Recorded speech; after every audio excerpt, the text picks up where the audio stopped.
think people are really gonna watch this? They ain't got nothing else to do. Right? Word.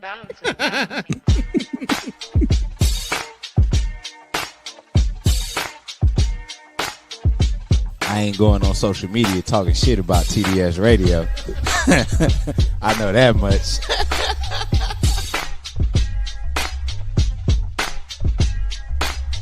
My man, Coach Block. What's up, cuz? How we living?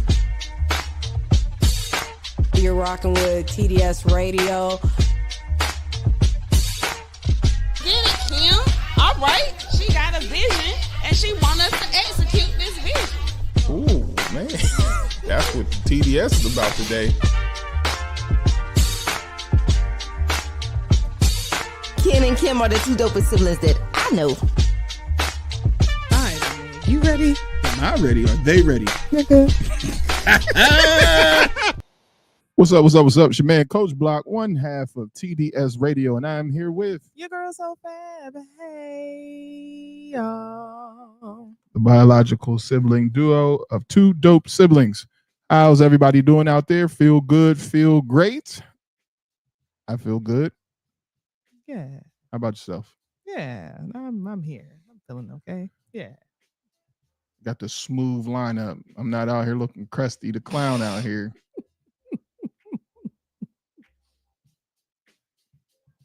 Got that Mike Tomlin. Never mind. I ain't gonna start. So, how's everybody been, man? How y'all been? How's everybody? Hopefully everybody is good. It's been a while since we've been on, so we probably don't have anybody that's going to be watching today because our consistency at this current time sucks. But I promise y'all, if you just keep it locked with us, man, it's going to all come together and we'll all come back together just fine. So we appreciate everybody who has supported TDS Radio. If you have not gotten a chance to, please download the app. It's in the App Store, both Apple and Google. So go in there and just download the TDS Radio app. You're going to want to do that soon because we will be having content that goes out and we can let you know, we can alert you and let you know when things are going to be happening soon so you can get your tickets to events, or if we have special prizes that we want to give out, things like that. You'll be able to get all access to that first. Also, on the social media side for our comedy show, Top Secret Stand-Up Comedy, if you can go ahead and like our group and become a member of that. We're trying to create a community around the local comedy scene because from what we have been told and what we've experienced is that we are underrepresented in that department. So we want to make sure we want to continue to support our local comedy scene here and our open mics here, Victoria, Tico, Cheryl, and all those who are on that circuit and have created some lanes and opportunities for other comics as well. Matter of fact, since we might as well drop it, I can drop it more than once. If you haven't heard, we're having the third edition of the Top Secret Stand-Up Comedy show. So get your tickets. You can get them on Eventbrite right now. So let's do it. Carolina, there is a private mission taking place. This is a grown and sexy event. No ticket, no code. No code, no entry. The vault is open again, and we are stealing laughs with non-stop comedy heat. Our host is the fine Victoria McGraw. We got spotlights on Tico DeGaio and DJ Hot Dayum, and then the headliner, Artsy Musa. Yo, excuse me, I got this. Get y'all damn ticket to the show. It's gonna be funny as hell. Well, at least I'll be. Man, I know one thing. They better sell out. I need ass in seats, because we're about to have y'all laughing all night. And another thing, be on time. Doors open at 6 p.m. and we gonna party before the show. DJ OB and DJ Block rocking the rooftop. Anyway, make sure you come out and have a good time. It will be grown and sexy. This is a private event. Get y'all tickets now.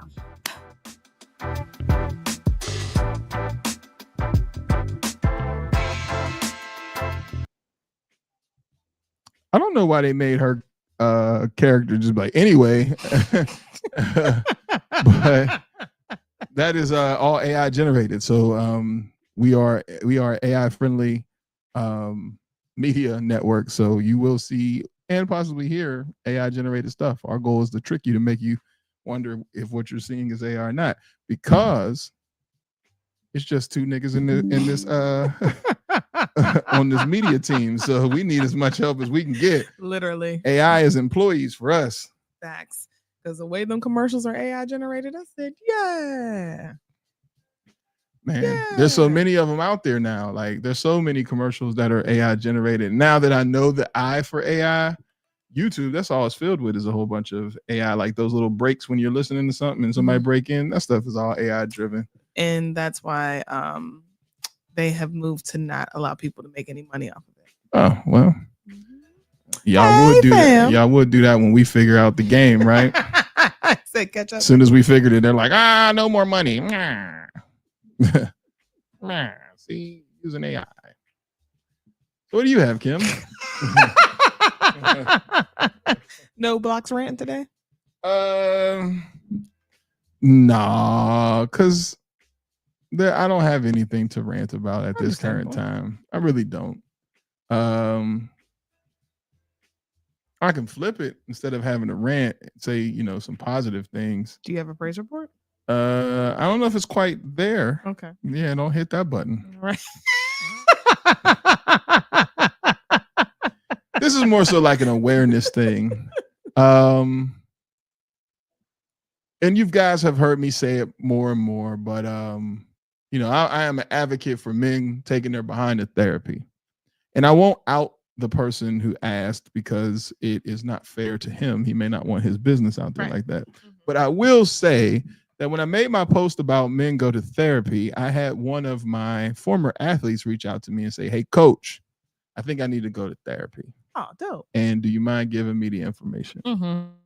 And I shared it, and I think he already had one session. Oh, yeah. So, for me, and men, please, y'all, there's certain things that we got to do. We got to get our checkups, get your numbers, find out your A1Cs and all that stuff.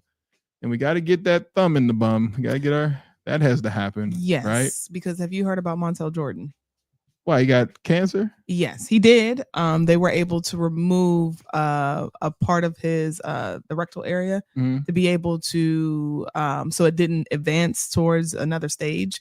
But unfortunately, he's now at the point where he has to keep going to make sure that the cancer hasn't spread and metastasized. But he was somebody where he was constantly going to the doctors. He was constantly getting his checkups.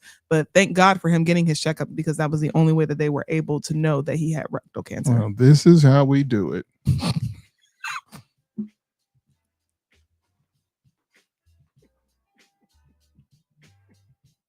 Are you proud of yourself?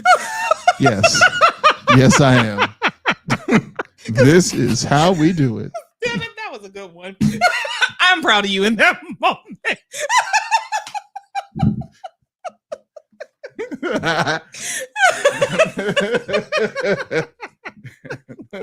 Let's flip the track. Take it back. This is how we do it. So, men. This is not how we do it. It is how we do it. He found out he had cancer in his bum because he was getting his regular checkups. He was, yeah.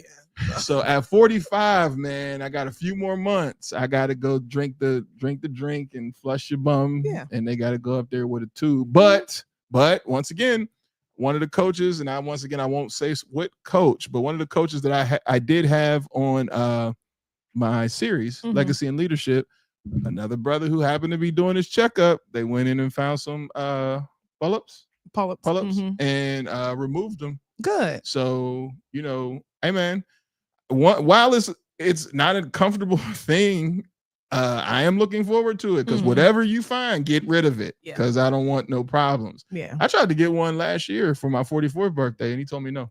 And see, that's the issue, because even when we talk about preventative measures, and just, not to get somber or anything like that, but for Mom's case, she was too young to be screened for lung cancer. Yeah. So, and I had spoken to a doctor a while back about it for the North Carolina Lung Cancer Association. And they said that they're trying to strive to get to points where people can go ahead and be screened, because your insurance will not cover it. Unfortunately, you can say that you want it, but you got to pay out of pocket. But typically the average age for someone to be screened for lung cancer, you have to be a smoker. You have to have a history of it. And then you have to be, I think, 65 in order to be screened. So I got to be old as hell. Yes. Yes. That's crazy as hell. Unfortunately. Yes. What was this? So how is that experience as a man, a doctor going, what? So can we get a doctor in here to talk about it? We probably can get a doctor in here to talk about it because it's necessary to be talked about. I don't know how it feels. I just know what the process is. But then now there are more innovative ways to do that where you don't have to go through the bum. There's blood tests now that can tell you based upon what, your blood levels of certain cells and things like that. Because my doctor, that's the reason why he told me I didn't need anything, because the cells, somehow what he was reading from my cell count based upon the blood that I had given, that there was no concern for that. But with the tube, they put you in a twilight state, kind of put you half to sleep, and it's okay. Like you wake up, every man has the same story. They wait, hey, come on, let's go, and then they throw a towel on you, make you wipe your butt like it has been an unpleasant experience. So for those who have ever been a fan of this show or watched this show, I always say his name, so it's nothing new. But Chuck, my friend who got his screening and got checked out, if he tells you the story, it's hilarious. He was like, man, I felt dirty when it just threw me a towel, like, clean yourself up. You just sitting there with lube coming out like you went to a Diddy party. I felt like he was exaggerating. Actually, I don't, because there's a lot of men who kind of felt that same way. I don't know how this finger thing is going to work, because I would prefer somebody with a smaller hand. Okay. Because you don't want nobody with no big knuckles, because now we got a problem. All right. Story time, not a rant, but a story. I'll tell you a story about hands and having to do that for a man. So there was a gentleman in a hospital. I used to work on a cardiac floor as a nurse's aide. When I worked on the floor, he had to be decompacted because a part of what was going on with him. Yeah. Facts. Yeah, it's okay. Chuck might be watching. But the gentleman had to be decompacted. And if anybody doesn't know what that is, that means they had to go in and extract the feces out of him manually by hand. We're talking about doo-doo right now. Well, because hands play a part. And so what everybody was saying was like, well, who's going to go? And they were looking at who had the smallest hands. Oh, no. Because somebody had to go in there and get it out. So whoever had Trump hands had to go get it out. It was a wild experience to watch. I was not the person to have to go in there and get it out. And as a nurse's aide, they wouldn't have done that for me anyway. But somebody did have to go in and get it out, and I felt terrible for the brother. That's crazy. Yeah. Insane. In no way. Yeah. In no way. He died shortly after that. Oh my God. All right. This is actually a factual story. Let's get out of this. That was traumatizing. I remember I was off for 2 days. I came back like, where's Mr. Such and Such? Won't say his name. They were like, yeah, he passed. I'm like, oh, last memory I have of him is being decompacted. And this man, history lesson, fought George Foreman. Wait, what? Are you serious? Yes, I am serious. If I gave any more, then people could actually go and research it. And I don't want people to do that, because I would not disgrace the family in such a way. But when I was talking to him, he had fought George Foreman. When I tell you this man had hands looking like he fought George Foreman, he had big boxer hands. He was a big man. Hey brother, can you hold my hand during this process? I don't know. Come on, man. Come on, bro. He said, come on, man, don't make it funny. I'm like, I'm not. His hands were huge. He was like, boom. I'm like, I'm with you, brother. Right. I feel the same way, Kim. Like, she said they don't have tools for that. Like, you just going to go full on hand. So they don't have tools for it, because I asked that question. And then it's because the hands can actually, I wish Varna was here. The hands can actually grab gently, because you can't have any tears that can't be stitched, because think about it. That's fecal matter going into an open cut. So then now you risk infection. So it was wild. It was a wild situation. Never want to do it again. So now, but to bring us up to speed, when it's time for me to get checked, I'm looking at hands and knuckles. Because you're not going to be with no big ass knuckles talking about, we're just going to go this deep. But that's 2 knuckles and your knuckles are too big, sir. No. How deep again? Because don't be back there playing. Like, hey. Okay, let's get out of this. What is happening right now? Hey, man. The hell? Man. How did you know? God is an interesting person or being, because what type of sick joke was that? When you get this age, we're gonna stick a finger in your bum. Nah. What? Why did you do that? Like, let's have that conversation in prayer, God. Why'd you do that? That's interesting. I'm so sorry we ruined dinner for you, cuz. No pinkies and bums. Anyway, so yeah, that's what we got going on. So make sure, once again, back to the funny and fun stuff, man. If you have not gotten your ticket for the third volume, hey man, give us some props for just being on number 3, right? Because how many times do we see people be inconsistent? So this is number 3. Make sure you guys get your tickets. They're on Eventbrite. Make sure you holler at us now, and if you got a few people, some groups, we got about 2 VIP tables left. That's it. We got 2. But if you got a couple people going, if it's like a little party, because I know there's a party of 3, let me know. DM us, hit us up. We'll make something shake for you. But make sure you contact us for the top secret stand-up comedy. That'll be here next Saturday. Birthdays. I didn't even check birthdays. Does anybody have any birthdays? Are there any birthday shout outs that y'all want to do out there? Please make sure you hit us up. You can always give us a quick heads up on info@tdsradio.com. You can send us your birthday shout outs there, or any shout outs in general. If you got something special, that's a praise report, something that you want us to read, any of that stuff, hit us up. We'll make sure that we go ahead and share that information. So let's see what I got here for birthdays. I don't know how many I got. Okay, I got a few. Today's the 8th. No, today's the 9th, but we'll go with the 8th and we'll go up.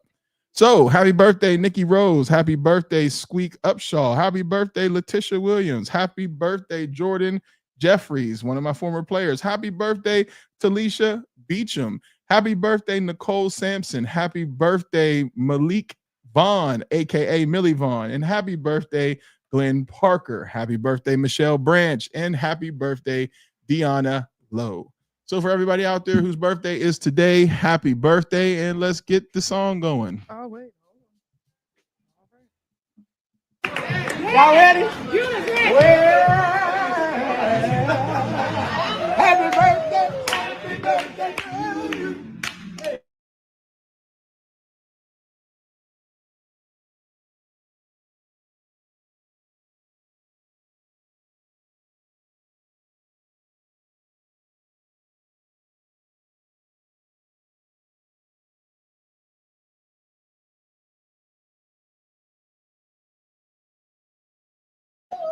Happy birthday to you.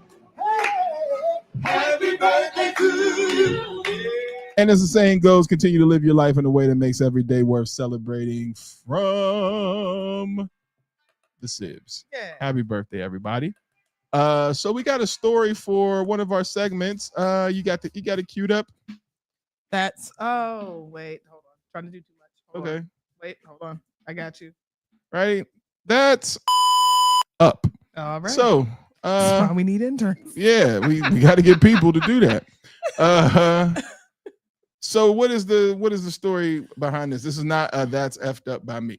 No. So this is something that's been going on Threads. If you guys don't go on Threads, you really should, because it's a lot more entertaining than Twitter.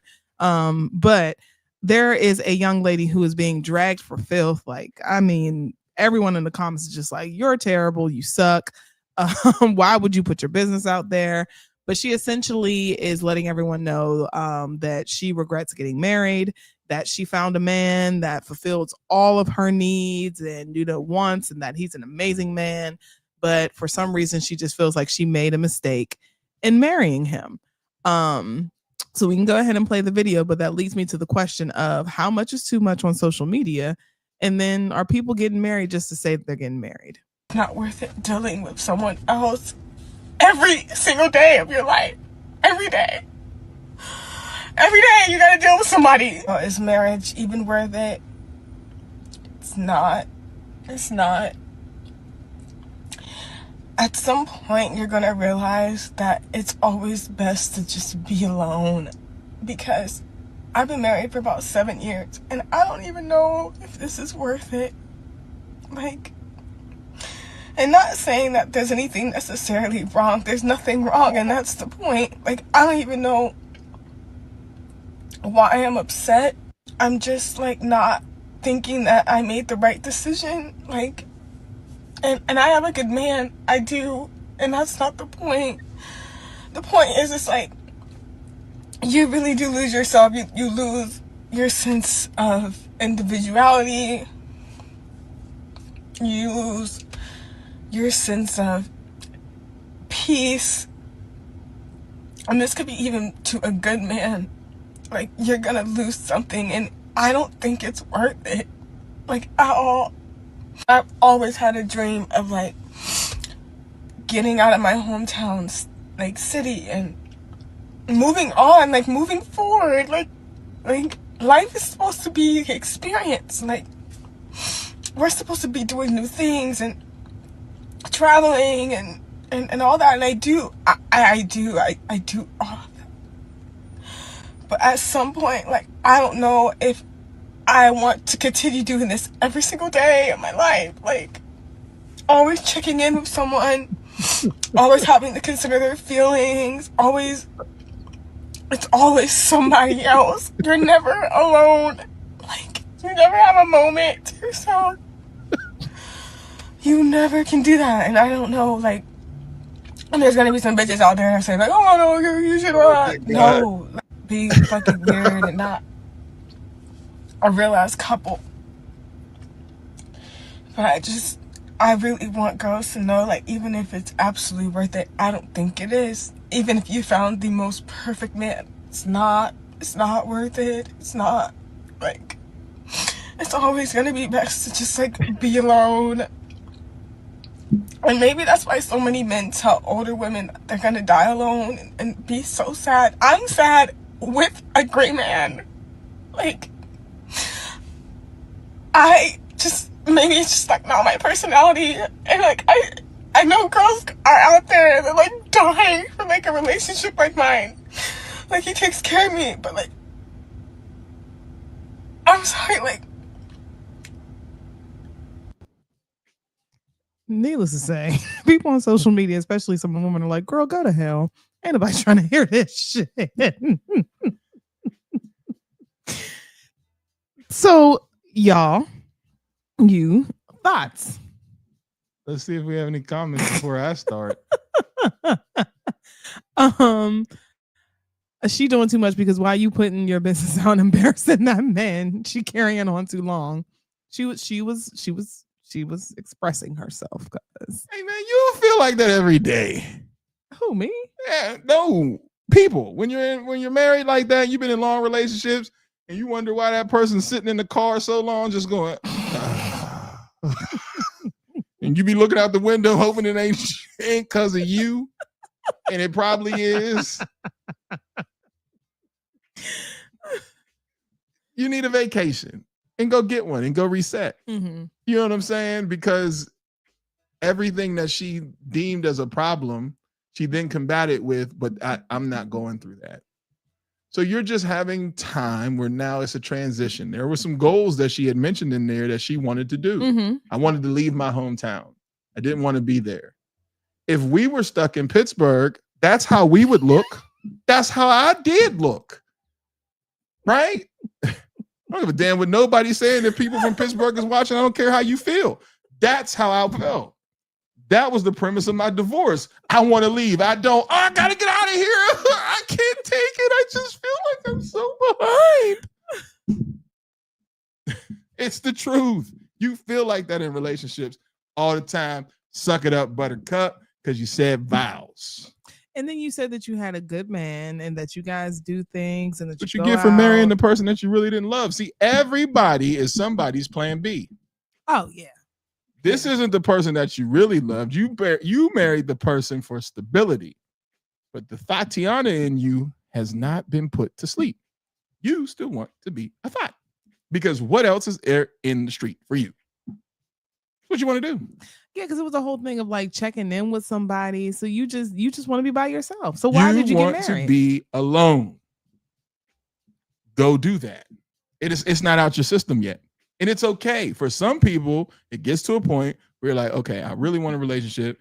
I need this because the single thing is out my system. Some people, I could be single for forever. Some people, it's a balancing act, right? But when you're in a relationship, if she has not expressed this to her spouse, say that was Chiquita breaking down to me like that, you need a vacation. You should probably go take it. Mm-hmm. Because everybody feels that way. I would be lying to you if I said to you, I never felt that way personally. Mm-hmm. Did I make the right decision? Lord knows, what the hell? And don't add kids. You be ready to just jump. Take me, Jesus. So how she feels is valid. But suck it up, buttercup. Yeah. And I mean, even to Jay's point, like, it definitely doesn't feel like you got married because this is the person that you wanted. Like you actually wanted to be a wife. You just did it because you wanted everybody wants the show. Dress. Yes, in the show. So you had goals, and one of your goals was to be married. It wasn't to be married to him. Right. So you got married, but then now you realize this isn't what I really wanted. Mm-hmm. And it's okay. It's okay to feel this way, right? Now you have to evaluate where you're at. And then it's time to make tough decisions. Mm-hmm. Am I just whining and can it be fixed? Or I can no longer continue. It's time to let it go.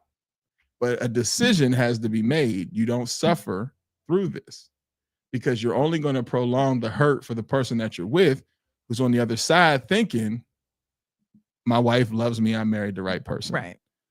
Because he's taking care of you. You have absolutely no complaints. So you just want to be out here in these streets. And it's a cold world out here. You gonna learn. Yeah. It's a cold world. Because it'll be the same person that, you call off your marriage. You don't want to be married anymore, to go out in the streets. All your friends is going to get booed up. You're going to be looking stupid and then talking about, I had a good man. Then you're going to try to get back with him. And he's going to be like, nah, I'm good. And hopefully he doesn't start a bitter man podcast, but I mean... This situation would be par for the course. Go to therapy. Don't do that. Don't do both. In this situation, do both. Because she's talking crazy. You deserve to get that out, sir. You deserve to get that out because you're talking nuts. You know what I'm saying? So here's what's going to happen. You want to know what's going to happen next? Y'all get a divorce. And then is your husband going to see this? Probably. It's okay. Who cares about him? Clearly she doesn't. All right. So she's going to get a divorce, right? And then she's either going to get super, super religious, super, super Jim, and try to make it like, now look at me now, as if you couldn't have done that when you were in a relationship. That's one. Or you're going to go the exact opposite way and get dark rings around your eyes and then be lonely. Ask me how I know. Shut up.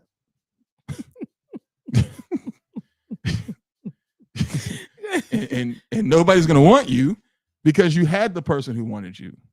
See, I am also a firm believer, unless you're in the polyamorous life, because I'm not going to knock anybody in their beliefs. I believe that you do get a chance to find the person that's for you, but it's not going to be perfect because nothing in life is. Right. But I also believe that you don't keep getting a chance to keep getting the person for you. Right. Like, you find the persons or maybe person, you get a couple relationships you're supposed to learn, and then you crap out. Because why would you continue relationships, even though they're hard? They're supposed to be a blessing. Stop. They're tough. But they're supposed to be nurturing. Yeah. They make you want to kill somebody.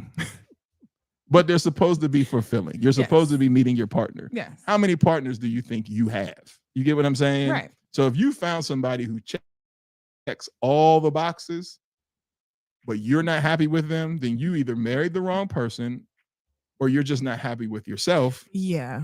And there's nothing he can do about that. I was going to say, I feel like that's an internal issue. Like, you really probably should take the time to get whatever counseling you need, because what's going on here? You know, and she kept saying it over and over, like, he's a good guy. He's a good guy. And not to say, you know, just because they're a good guy doesn't mean that that's the guy for you. But it didn't seem like you had any complaints with him. Your whole thing was that you just wanted freedom. And what is that? Because I mean,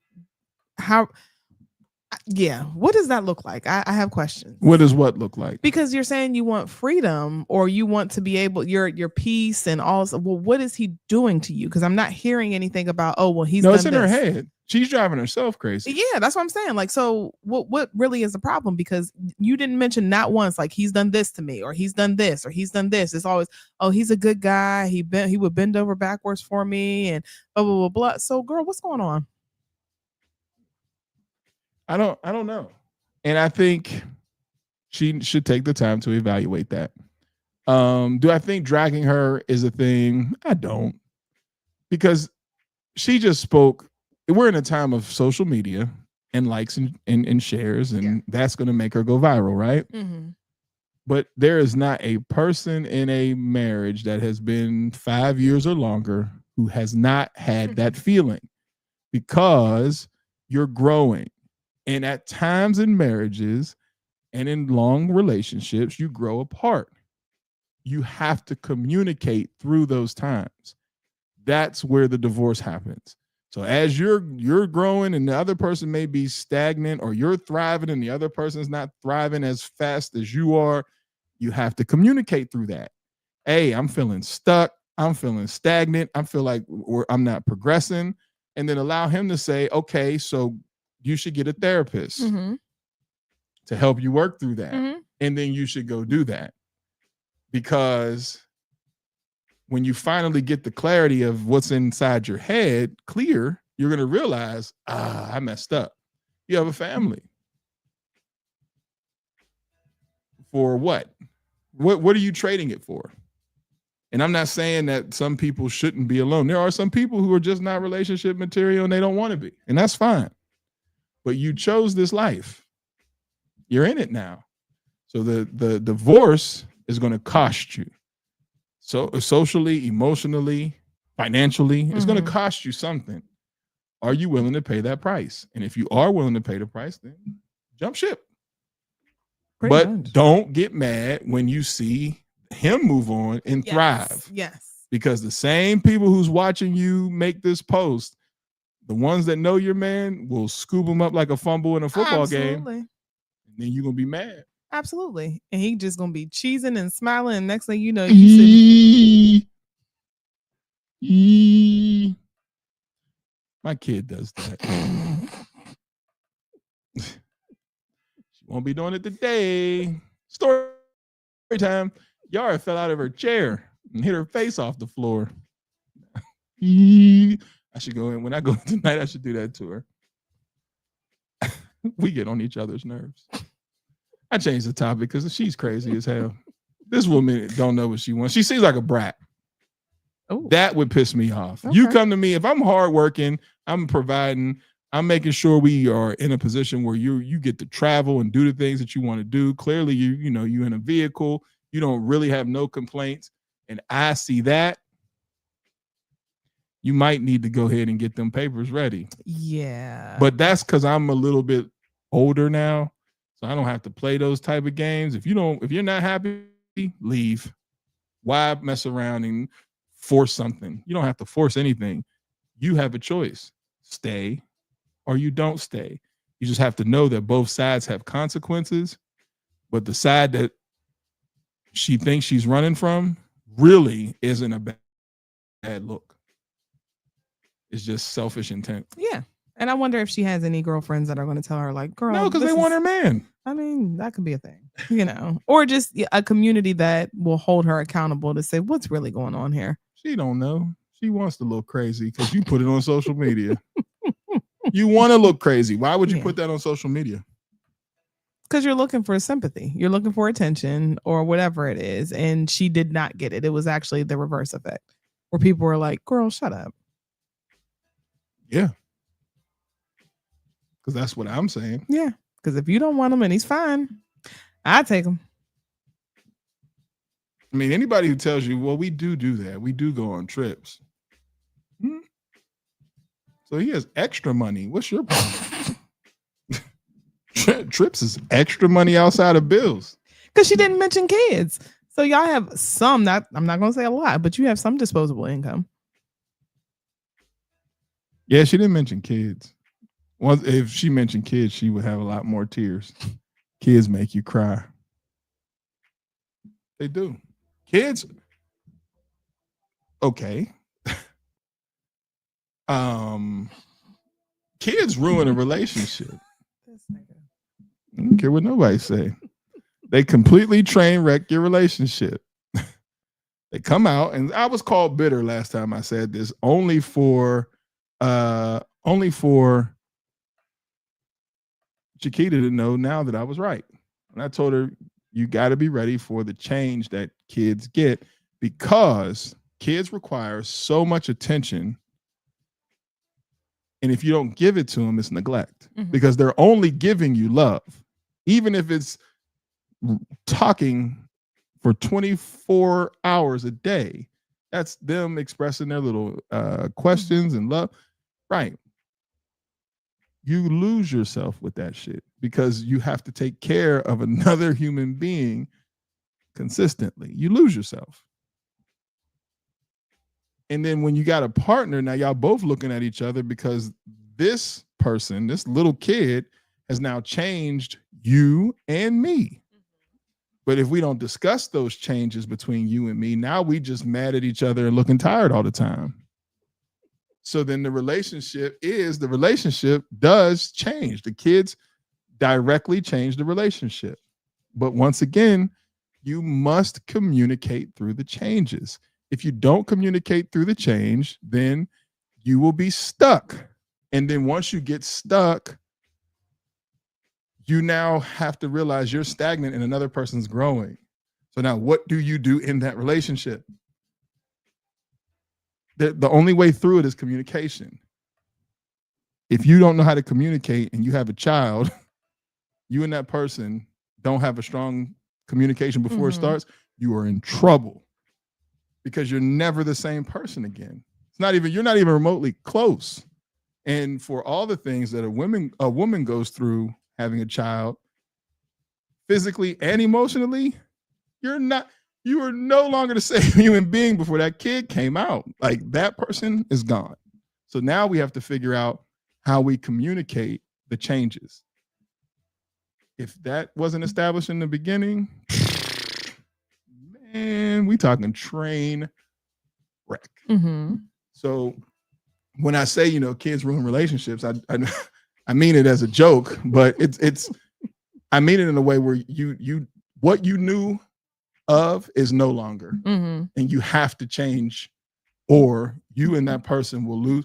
She sounds like a person who has kids. Like, I would expect that from a woman suffering from postpartum. That conversation would get a totally different level of sympathy, empathy, and compassion from me.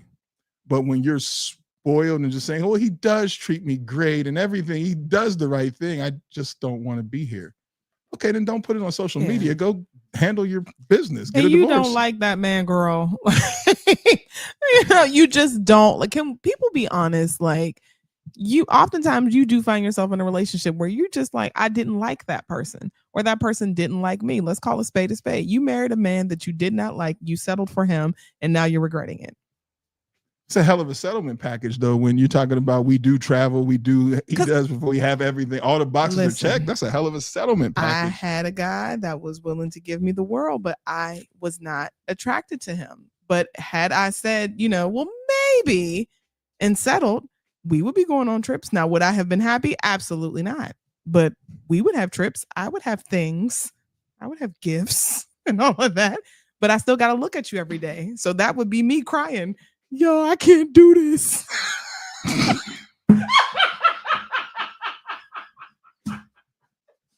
And I'm in the back, so you better suck it up. We about to go on another trip. You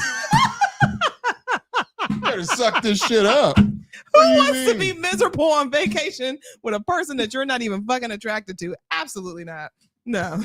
No. Now I gotta go to sleep with him in the same room in St. Lucia. Punta Cana. It's hilarious because we are siblings and so different. I'm like, you better love my ugly boo. Ain't we on vacation? You would suck it up. Absolutely not. I can't. I would have flipped and lost my shit. I can't do this. Same parents, totally different kids. I'd be like, you better love my ugly ass woman. Man, we living good. Scrimps and everything. Y'all mad because y'all lonely. Come here. She looked just like Wanda. Like, baby, come on. Ain't no way. Ain't we living good? Ain't We no eating way. good? Everything good? All the goods? Ain't no way. You're like, I can't do it. He looks like a turtle. I'm like, because then you're gonna expect things. Now you're gonna want kisses, you gonna want ass. No, don't touch me. Don't touch me. we all know I'll sell myself. So we got other things that we need to talk about. We gotta switch gears. I'm sorry. we know I'll sell myself. Man. Okay. I'm like, so where's the credit card? Absolutely not. I'd rather work 15 jobs than end up with a man that I do not like.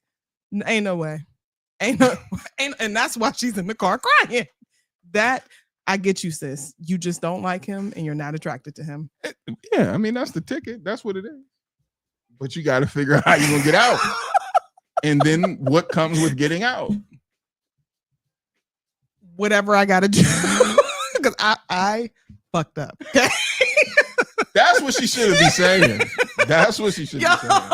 I messed up. I chose the wrong person. I wanted to hurry up and get married, and he's not it.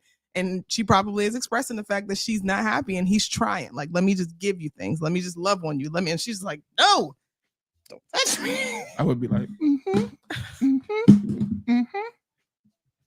your ugly self. You're so cheap. It's about what's inside. There's a lot of inside. That bank account. Don't laugh at that, Sally.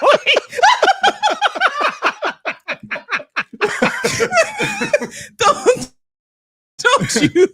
you laugh at that. We can fix all those things. Have you seen what Glorilla looked like before she got her surgeries? So we can fix that. She looked like the thing from Hey You Guys, Goonies. No, she did not. Yes, she did. Yes, No, the hell didn't. she did. No, Glorilla she was didn't. ugly. She was not. Now there's ugly. I don't think she was ugly. She just, You didn't. Oh, wow. Money changes everything. It does. All right, then. So we can buy you however I want you to look. Let's get the card. Go to Brazil. We can change everything we need to change. No. What do you want to change? What do you want to look like? You pick, we do. And that's it. Because you got the money for it. Two different kids, same But mom. then the person also has to be willing to want to change. You'll do it. You'll do it. You'll do it. It's empowerment. You'll do it. You'll do it. What do we want to look like? You can change whatever you want to change. You can do whatever you want to do. You can be whatever you want to be. So then the question is, what about this person is she really having a hard time with? Because there is nothing you can't change. There's nothing you can't do. There's nothing. She has a good person, right? So you have the foundation. So what is it that you really, really want? What if it's a personality trait? A personality trait for him? For me, it's laughter. I have got to be with someone who makes me laugh. I laugh too much to be with someone who doesn't make me laugh. Mm-hmm. So then now I got to sit here and deal with somebody that's not funny. Hey and man, don't we get my got jokes. Hulu, Tubi, Netflix. We got IPTV that got over 2,000 channels. Find something that makes you laugh. No. And then we'll get back to this later on. No, I can't be at peace. And then now I'm robbing you of potential true love because I'm using you. I am your true love. Anyway, we got Sally. I'm not doing this with him. See, it's different. What do you mean, true love? How am I going to? I'm literally taking you from somebody who might appreciate you for who you are in this moment. That person is not me. You know I didn't when I met you, though. You knew that. That's the other thing. Let's not act like you didn't know I felt this way. You tried to change it. Well, that comes with a price. Give me the card. I'll see how I feel after I buy some shit. Let's go to Louis Vuitton. East Saint Laurent. You know how bad I want to go to Greece.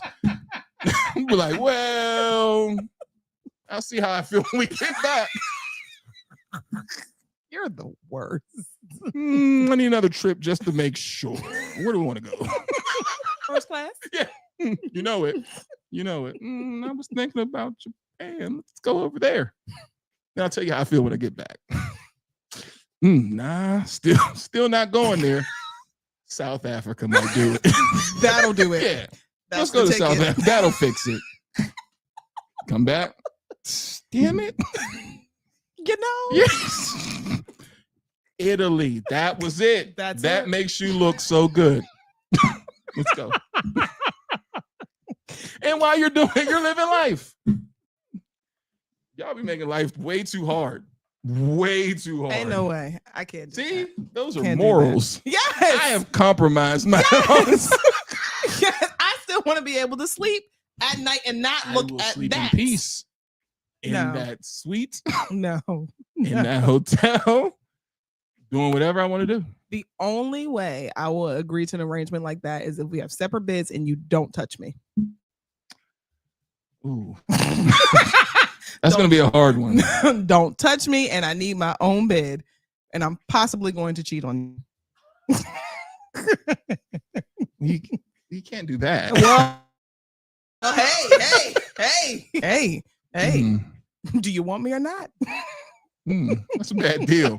I don't know if that, they're married. Open relationship. What's up? Oh, well, hey, You know? Hey. Let's Once again- put some things across the table. It's negotiation, right? Once again, I told you, I am not against any of it. So that's what you got to do to get through.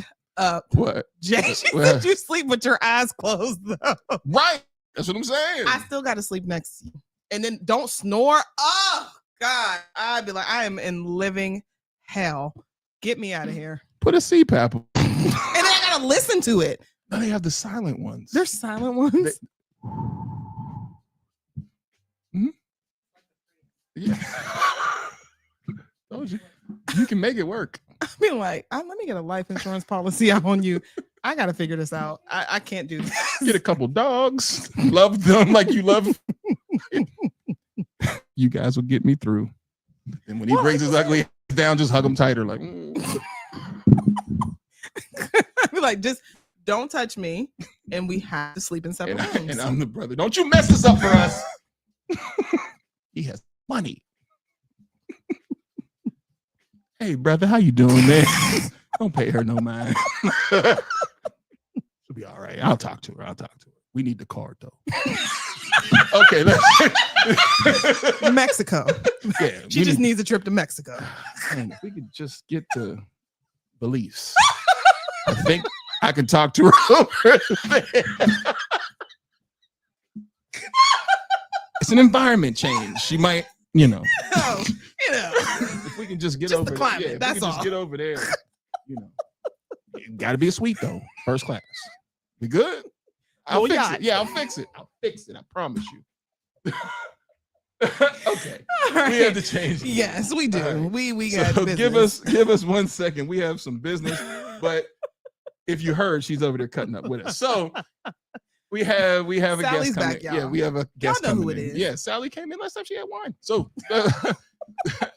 we'll be right back. TDS Radio, our voice, our culture.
And we're back. It's your man, Coach Block. I am with your girl, So Fab. Hey, y'all. And we have a guest with us, Sally Starfield. How are you? She's back. Hey, I'm glad to be back. Great. So I should have dropped the intro in here. My bad. For the plug? Yeah, I created one, but it's all good. Okay. Post. Okay. So what this segment is called The Post. The Post is the place where entrepreneurs come to connect. And the goal of this segment is for us to find out all the good, the bad, the ugly, everything that goes into entrepreneurship. This segment is also sponsored by Echo. So what we want to do is talk about most of the people that you will see from this segment moving forward has some type of tentacles to Echo. Like, so the cool thing is it's going to be a wide array of people. The last person that we had on was Sharanda. Sharanda is the one who is using the Echo spot to do her mother-daughter makeup days, which they were called Slay, which went over great. I tried to get her to send the new video that she made because you guys seen last time the video that she made. So she had one that just passed this Saturday. Another excellent event. So, and the interview is on our website. So tdsradio.com, click the plug and you can see the interview and you there. can see it. So now we have Sally Starfield, who has her own entrepreneurial endeavors, but also has tentacles to Echo as well. So let's talk about that. Let's talk about first your entrepreneurial spirit and goals and job and everything that you do entrepreneurial. Okay, I just want to start with thank you for having me back after last time. I don't know what I was thinking when I brought in that 42-ounce cup that might or might not have had 90% tequila in it. Then we're having a good time. We're talking about Miss Messy and the Miss Messy letters. And then I'm talking about DEI, and Ken brings out like documentation where he's done research. Apparently, he's writing a dissertation. I wanted to be professional for the interview. And is asking me to cite case law around DEI policies and explain some really technical things that I knew 30 minutes before that drinking. I arrived in the studio.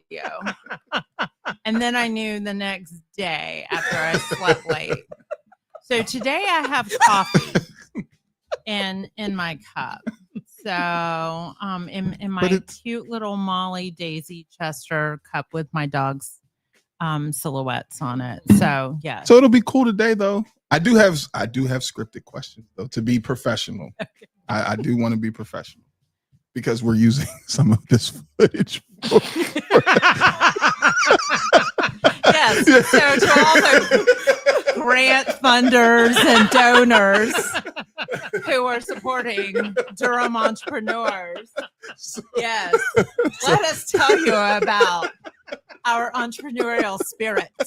So I want to make sure I am professional. So we'll go to the first question of, you're not only running your own HR consulting firm, which I do want you to talk about, but you're also connected with Echo. Yes. So what does Echo mean to you personally, but then also as an entrepreneur? Sure. So I met the CEO of Echo when I was doing a startup weekend here at American Underground. And Anjanette Miller, our CEO of Echo, was one of the judges. And she gave the most critical feedback of any judge. And I thought I knew things. And she was like, well, did you think about this? And did you think about that? And then she was like, we're going to be friends. And and we became friends. And the more I learned about Echo, I became a supporter of it. And the Teens Tackle Hunger really spoke to me. And this mic is really high, so I feel like all right, anyway, I'm just gonna relax and have fun, and maybe you can hear me and maybe you can't. We can hear you. I'm gonna tell stories.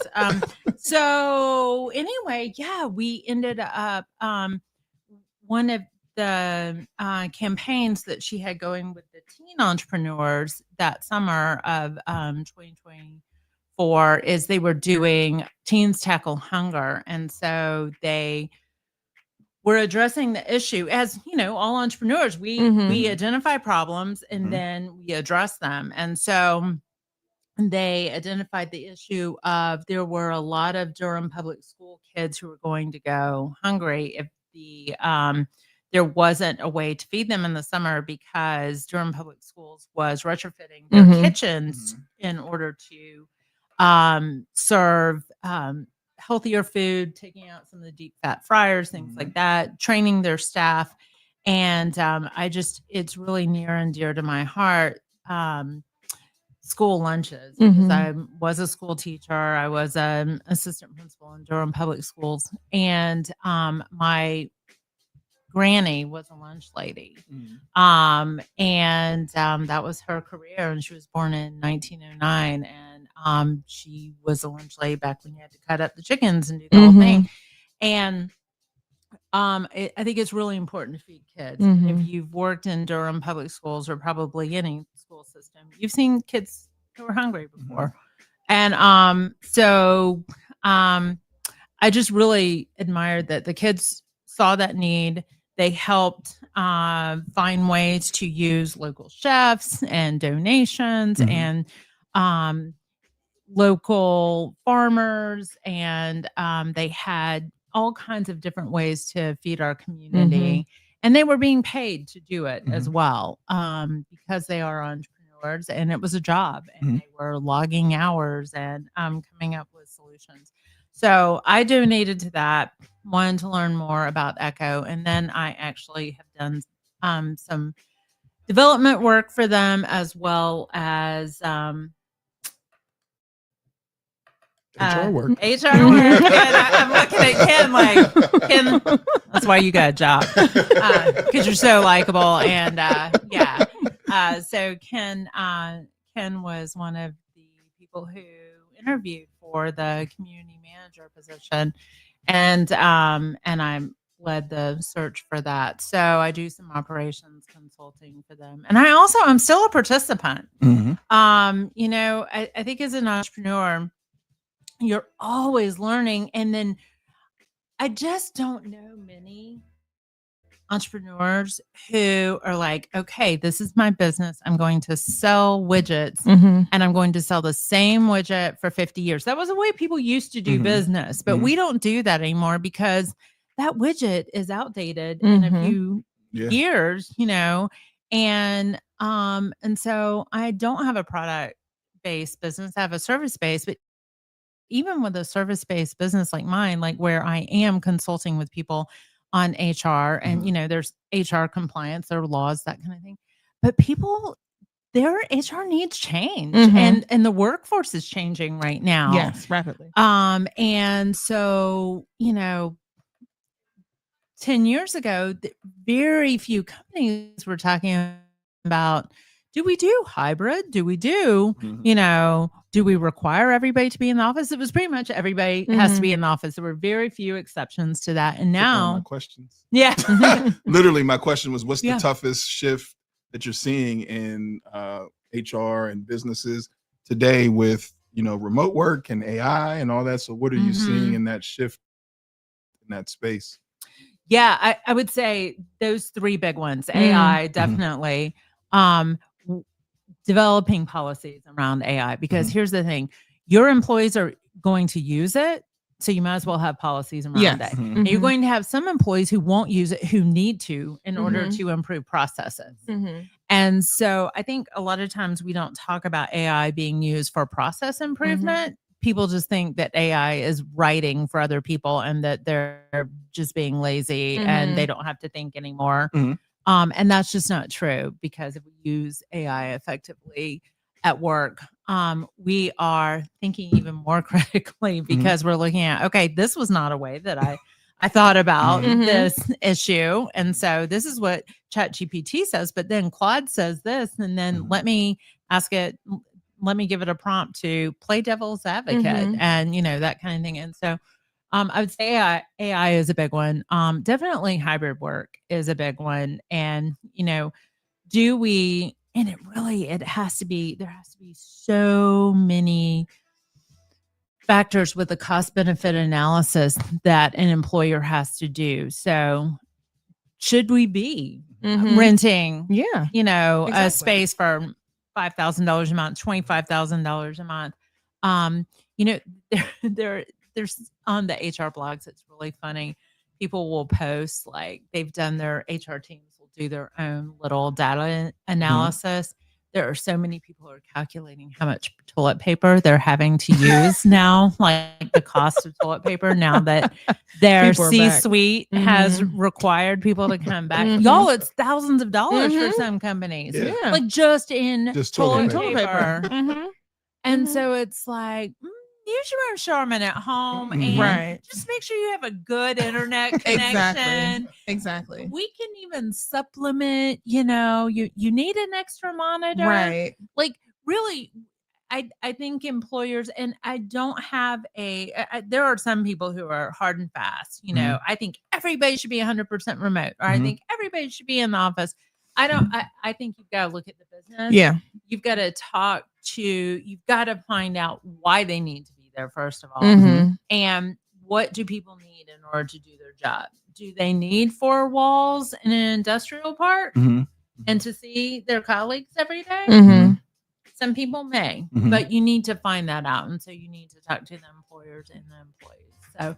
So how, going back to Echo and, even the relationship that you have with Anjanette, how do you feel Echo supports you in your endeavors as an entrepreneur and with your company? Absolutely. Okay. That is a great question. And I can answer it in like 27 ways.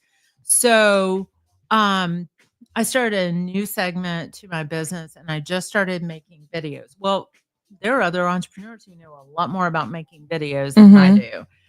So I've had access to that resource. And so I paid $47 for an online course to learn how to make videos. And I've just used the Echo community. And that's really what entrepreneurs building entrepreneurs means. Like you can just barter, trade, resource share with each other. And so I have a friend who spent like $5,000 on a video course, like going, buying the equipment, doing all that, like getting trained. And that's great. But I'm not Martin Scorsese. Like I'm not making movies, for Hollywood. Like I'm just making 90-second videos on HR topics to say, hey, don't get scammed on hiring scams, or to new college grads, like, hey, let's talk about getting your LinkedIn up and running. Hey, let's talk about how do you, and it's called, hey, y'all, did you know? And so that's my series. So, hey, y'all, did you know do you know how to leverage the internship you had in college? And if you didn't have an internship, how can you now get some apprenticeship? So I just talk about things like that. But the Echo community, I don't know another HR consultant there, but I learn from people all the time. And so, and here's another way. Last week, there's a woman in the cohort that I'm in right now, and she was an environmental scientist, but now she has started a business. She's a licensed massage therapist. She's a Reiki master, and she just added a new segment to her business, kinesiology. Yes. Shout out to Holly. Shout out to Holly Ferguson. You'll get a chance to see her because I just experienced that today. Oh my God. Y'all, it changed my life. Kinesiology, I didn't know what it was.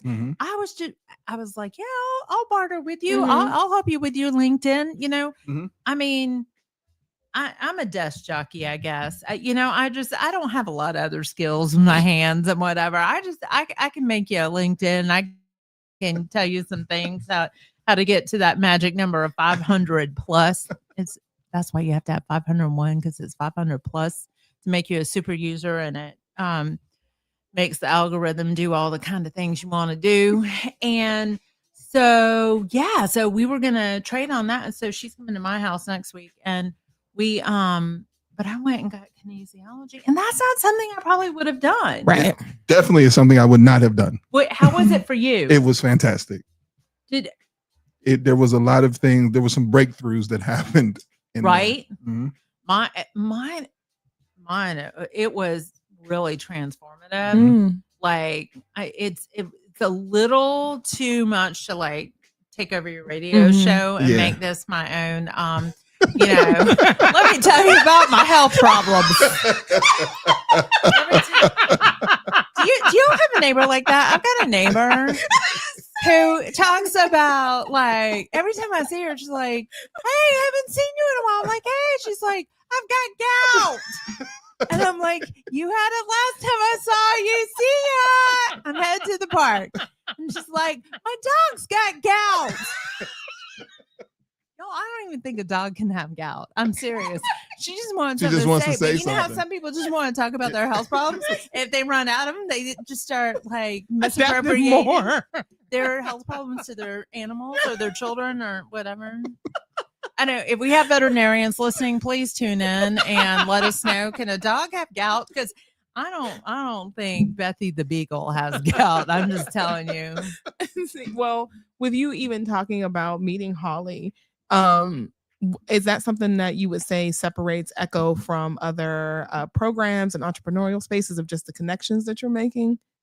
Yeah, I think so. And I think every week, you know, you just learn from sometimes you learn from other people's pain. Mm-hmm. Like I'm always happy to share stories and talk about, you know, like, hey, let me tell you something that I learned the first year I was in business, you know, when I should have charged a client tens of thousands of dollars and I kept doing the work and never got a contract signed and I got paid $0.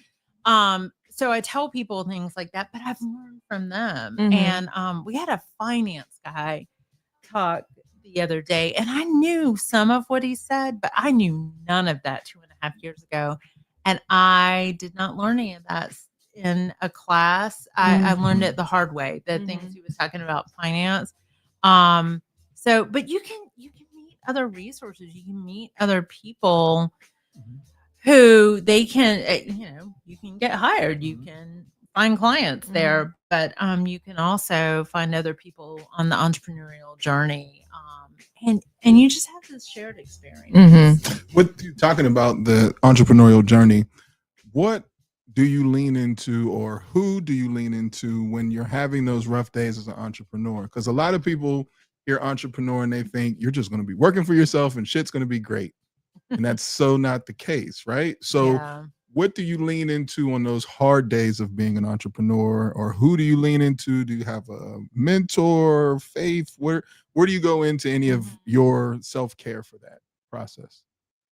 I would say a lot of spaces. I mean, I think I told you one day I was having an ethical situation with a client.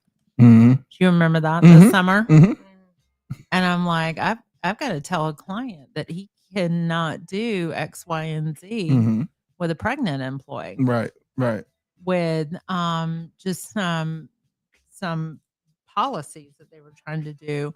And so I don't know that you really gave me advice, but I'm like, I've got to have this hard conversation with this employee, or I mean, with this employer, you know, and I still, you know, want to be his consultant.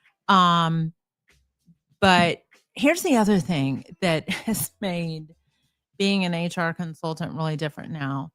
Do you know a lot of people are going to ChatGPT for their HR consulting? Oh, absolutely not. Yes, they are, y'all. And I'm going to tell you, and this is very serious. This is me not being funny. This is very serious. The IRS does not put tax code in ChatGPT.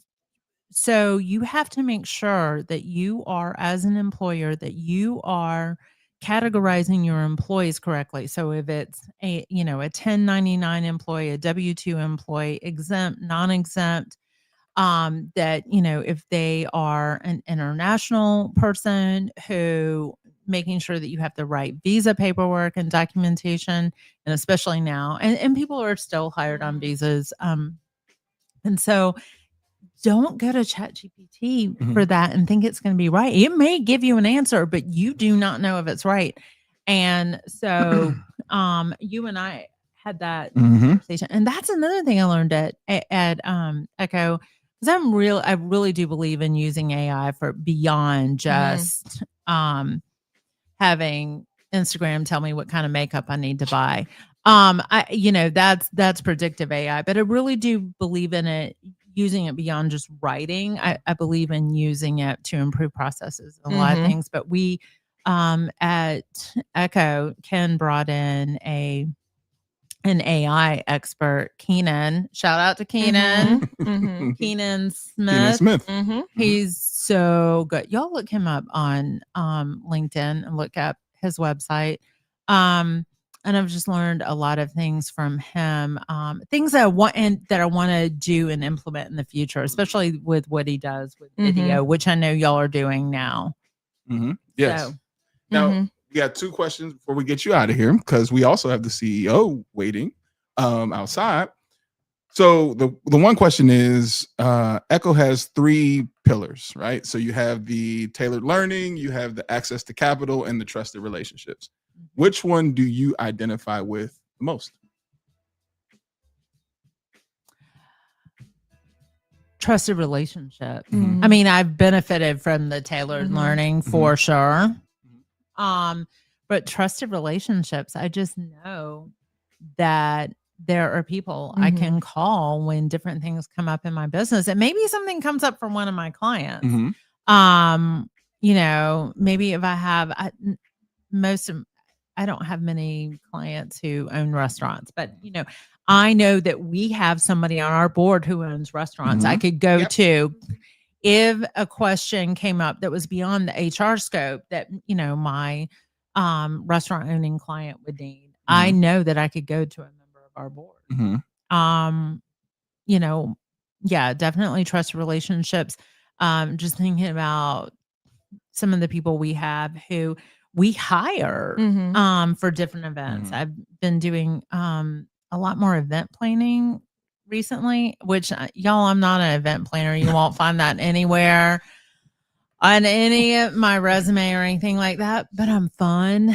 So I know how to throw a party and get the right people in the room and make sure everybody has something good to eat, because I got that lunch lady gene and I like something good to drink. So anyway, so I end up planning events. I do. I'm very proud of it.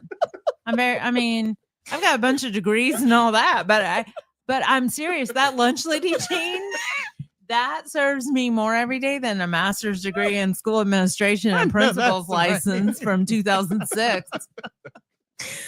I don't use that every day. I use my lunch lady gene every day. I can feed 850 people in an hour and a half. As long as you serve on both sides of the table. Don't be serving on one side of the table. That's a rookie move. I can't stand that when I see that. I know, it's terrible. I went to a funeral recently and they did that. I'm like, how long do you want these people to be here? Exactly. Goodness. Okay. I love it. So the last question of the plug, which we kind of already did it already, but let's do it again. One of the cool things that we want to do is always shout out somebody who we should connect to next. So that'll be the person that we hit up and show this clip of the interview saying, basically tag you're it. So who's the next person you'd like to plug for us to do an interview on the plug? Anna Bloodworth, you are up. Anna Bloodworth has an angelic Reiki business called Worth Wisdom. And I've been to that too. We've done some bartering back and forth. She's in our cohort right now at Echo, and she's just my friend. And her daughter has been involved in Echo because she's a teen artist. She's a teenager and she's an artist, and she's worked on the Shaboka magazine in the past. But Anna Bloodworth is hilarious. She has a really unique business model. That's the thing. For a lot of people, like if you go to SCORE, I don't know what the acronym stands for, but the small business community associations that are sometimes, I guess, they're just at different learning institutions. And, SBA, all these, a lot of times they don't know what to do with non-traditional businesses. Absolutely. Agreed. And they don't know what to do with consultants a lot of times. They know what to do with product-based businesses, but a lot of times they just don't know all these really niche-y things.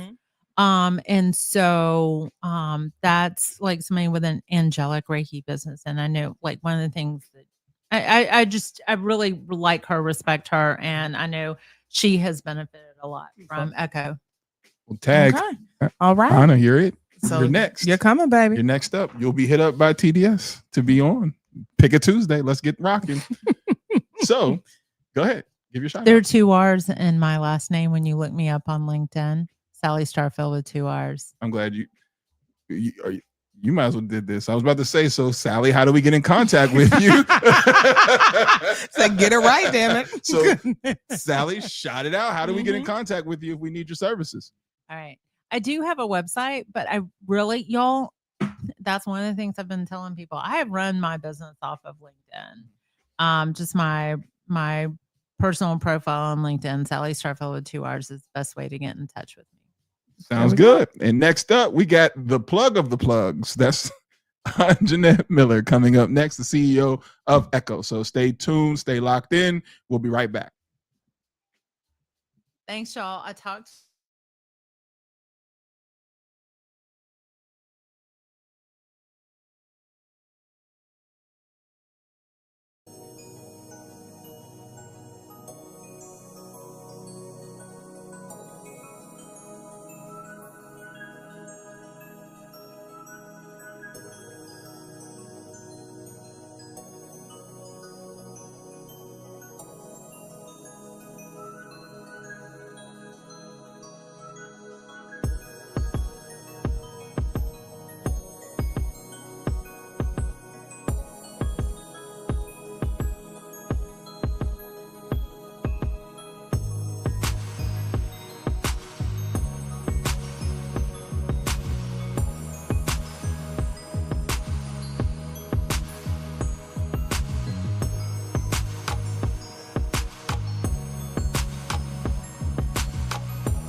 Go ahead.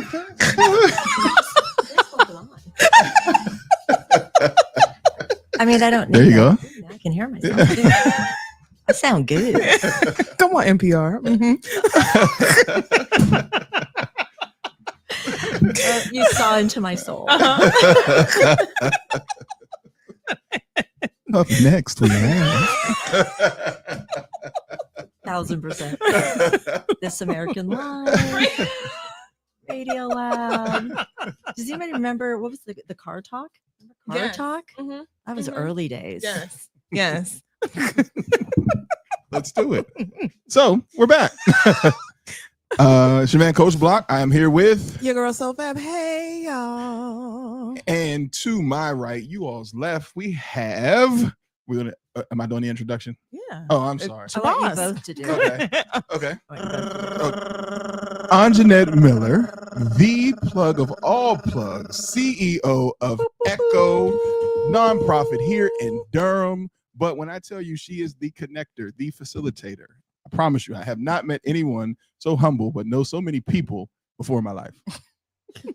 When I met Ari, one of the students, she said, Anjanette knows everybody. And you always go, yeah, okay. No, she didn't lie. Anjanette knows everybody. So here we are with Anjanette Miller right here at the table. And she's also my new boss. Look at that. Which she probably hates that I just did that, but it's okay. No, actually, when we get into like Echo and our whole mindset and just that what keeps us grounded is the whole entrepreneurs building entrepreneurs is I wanted you to tell your story because you're right. Like I know a lot of people and there are several people that I met that helped me do that, right? That introduced me to people or said, oh, Anjanette, I need you to meet this person because this person does this. And so just collecting people because as entrepreneurs, that's what we need. Yes. Like somebody's going to come to me and say, I don't know how to do financials. I'm like, me either. But I know people who do. Right. So at some point, I do want you to tell your story and how I'm your coworker and also boss and mentor. Because one day, if it wasn't for her, one day when I was doing the jamboree, I had a breakdown. I came in like, so how do you deal with people who are just trying to grab things from you and don't have any vested interest in the bigger picture? She's like, just let them have their space. They're just trying to get in, Ken. Relax. Because I'm like, I swear, if I get one more call, I was over it. But having that mentor that was able to separate and be like, look, let me tell you what you need to do, boss. Let's not take it personal. Like that was the biggest take I took away from it. It's like, don't take it personal. You have something that's good and people want to attach to it. It's not a bad thing. So I had to take a step back like, okay, all right, I won't get pissed because I'm telling you, the next phone call that comes through, it's not going to be Coach Block. It's going to be Ken. And now we're on. But I digress. Here we are. And the one thing that we told you in the beginning of this segment is that Echo is sponsoring the segment that we have, the plug. And the reason why is because we have this great event that is going to be coming up called the Deep End, which is the capital campaign that we're having. And there's stories. There's so many stories that we're going to be talking about. So there's a lot of interviews. And that's why we wanted Sally to be in first. And we want Anjanette to be in first because they're going to take us to a plethora of other people. So what I wanted to start with first is the three pillars that we're really going to be talking about with other people who come on, which is the tailored learning, access to capital, and the trusted relationships. How did you get those things and how did they get curated? How did you come up with this? Because there's so much going on in Echo. How were you able to put it in those three tiers and columns? Well, it definitely was a bit of a journey to kind of define it that way. And I'll start with early on. So I moved to Durham in 2019. I took over a youth entrepreneurship startup nonprofit from a Duke student in early 21. And as I entered then into, we merged and we entered into like this continuum starting at age 13 through adulthood. So I'm introduced into the adult space and recognizing, oh, I'm an entrepreneur. I never called myself that. I owned my own business for 20 plus years. I had been selling art and things. And like, I'd been an entrepreneur my whole life and I never called myself that. So having the recognition at 50 of like, oh, I am this. And then really looking into this kind of cottage industry of an entrepreneurial support organization. That didn't exist when I started my business in 2000. You had the SBTDC, and you could go to the community college and you could meet with very well-meaning volunteers that would help you with like your business plan and your things, right? But there weren't entrepreneurial support organizations. So as I'm looking and learning about this and talking to people, there were these kind of three main obstacles for people that were struggling to make a go. So access to quality education, access to quality mentorship or coaching, and then access to capital. Then I started thinking, oh, all of the ESOs and a lot of service providers and a lot of like the SBTDC and like a lot of that, it's really easy to do the first two, right? It's really easy to curate some quality education and put together a network of some quality coaching or mentoring, sometimes free, sometimes low entry, sometimes expensive. It's really, really hard to get in that access to capital. Yes, absolutely. I was just talking to one of our Echo entrepreneurs outside on the street before coming in, and we were talking about this exact thing. Everybody knows it takes money to make money. Absolutely. Period. Everybody knows it. Nobody wants to give away their money. Nobody's giving So when we say access to capital, then it's almost just like banks and CDFIs. And if you have a startup, venture capital and finding your investors. But what about just some easy get paid to do a thing? Right. Get paid to share your talents, your skills, your knowledge with others. So I started playing around with all of that, and we flipped our model as well to be user-centered. I want you, who are both entrepreneurs, on the ground doing something right now, right? My experience is a little different as like a startup nonprofit, slightly different, and I'm a little bit farther along maybe than other entrepreneurs. I want you all to inform me. What do you need? Like the entrepreneur that I met with earlier, she was like, we need this. We started even thinking about menus because we're all different and in different places. So maybe you come in and you're like, I don't need an appetizer, right? I've already done that. I'm 8 years in. I don't need an app. I don't even need the entree. I need some dessert. I need some dessert, and I want to make sure the dessert is good, that there's quality to it. So thinking about then that tailored learning, it's not superficial. It's brought to you. Come to me and say, oh man, I need help with financials. I go find somebody in our network. Hey, we've got a bunch of entrepreneurs that are really needing help understanding financial narratives or how to even get started. And we build a program, we stand it up, everybody comes, learns the things. And then we're also wanting to kind of build that if you come to the thing, there's always a deliverable. You accomplish something, you cross something off your list. So that's that tailored learning. It's from the ground up. Yes. And you actually went into one of the things that I wanted to talk about, which I think is unique. And I like it because I didn't look at it until you said, I don't like panels. And then Kim also was like, yeah, they're a waste. And so panels. Can you discuss, like, when we talked about the deliverables, those are things that, we definitely want to make sure anybody who gets involved with us, there's something that you're going to have tangible out of it. But can you talk to the crowd about, why you're not a fan of panels, and then the deliverable aspect that you want to bring into anything that we do at Echo? For sure. So to clarify, I'm not anti-panel. There is a time and a place for them. But if that's all that's kind of offered, if we want to stand up access to capital, right, and we want to build something to help entrepreneurs, a panel does not do that. And even accomplishing what you may want to accomplish with a panel of like bringing in different guests from different sectors, right? So bringing in someone from a CDFI, bringing someone in from a bank, maybe an investor, an angel investor, or a venture capitalist, bringing people in, but have them be in conversation and not at. That's very kind of one way, a panel. But there is a place for it. But I always want there to be something then after. So now it's kind of like the now what? Right. Now what? So I've learned about this and I met some people. Now what? Again,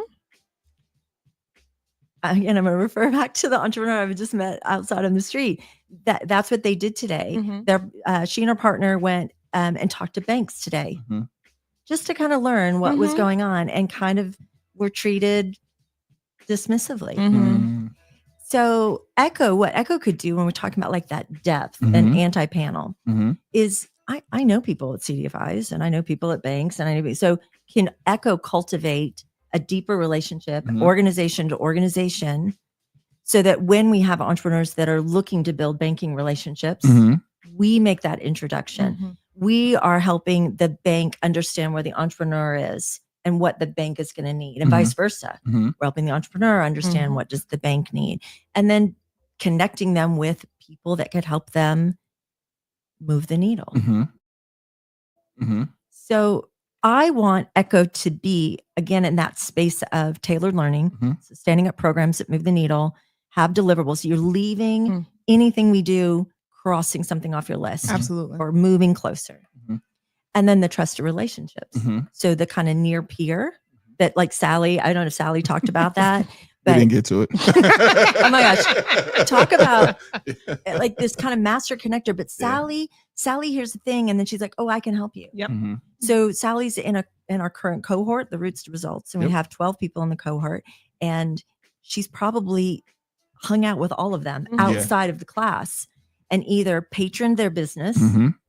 Is that the right word? Patronized? Patronized. Right. Their business, or help them with a LinkedIn profile because she loves doing that, or provided them advice. Like, she's connected with everybody.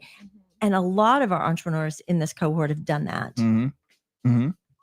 So that's that trusted relationship that you could count on someone else. There's a space so you could be vulnerable and say, I don't know how to use Facebook. Right. What's a Facebook group? How do you do that? And somebody could say, I know how to do that. Right. And then also can Echo, as the infrastructure, build the trusted relationships with other organizations that they come in and they're helping and providing services. And that we're all just entrepreneurs building entrepreneurs. We're just all there for one another, holding each other accountable, trying to just always do better, be better. The one thing that we have been collectively doing is just researching other businesses in this space, other nonprofits in this space. And what I have not come across yet is the youth aspect. Right. What was the trigger for you to say, we're also going to incorporate youth? Because I don't see anybody else that's specifically targeting youth with entrepreneurship. They may dibble dabble in some programming, but you literally, I got adult programming, I got youth programming. So what triggered it to say, no, we're going to include the youth? So in 22, I had been 1 year in as the executive director of a youth entrepreneurship program that grew out of Duke University. And I took over for that founder, that student at Duke, once he'd graduated. But it had gone through a pilot. It had one other cohort before the pandemic, and it had legs and people liked it. And I met this founder, Quincy King is his name, and he happens to still be on our board. Shout out to Quincy. We had met at a different function where he was doing an advert, and I was like, I love what you're doing here, and I would love to help. So came on, he was like, how much do you want help? Because I need an ED and I don't have any money. So I was like, okay, I don't know. So got involved with that. And 1 year in, we knew that we were going to receive some federal grant money to kind of pilot this idea of a YMCA meets Techstars, but for teens. So this idea of cultivating and building an entrepreneurial mindset, introducing them to startup space and social innovation, but also just a safe third space. So we knew we were going to get that grant. And we also knew there was an adult entrepreneurship program that was deeply rooted in Durham, that was working with adults that we categorized it as necessity-driven entrepreneurs. Okay. So those entering into entrepreneurship at the lowest barrier point, right? Often working other jobs, some making less than fair living wage. And we started talking at first in some capacity building. I wanted their curriculum for our students, anybody who had a business they wanted to start, right? We could use their curriculum. But then the board started talking and the ED started talking about, what if we built a continuum? What if we built from at the time it was high school and up. We extended that 1 year later. Once we merged 1 year later, we started opening up to middle school students. And here's why. what we saw with the adults is that although they had entrepreneurial mindsets, like the resiliency, right, that opened opportunity, just the doggedness and the passion, all of that was there. They still were entering in like small growth Main Street businesses that it's so much harder. It's just so much harder. And often because they'd never been invited into, right, networks or opportunities or space to grow something that would be a trending or high growth business, right, in that startup space. Almost like me. I developed a software. My business that I owned in Dallas, part of it was an educational advocacy. So it was one-on-one and small group, and we went into schools.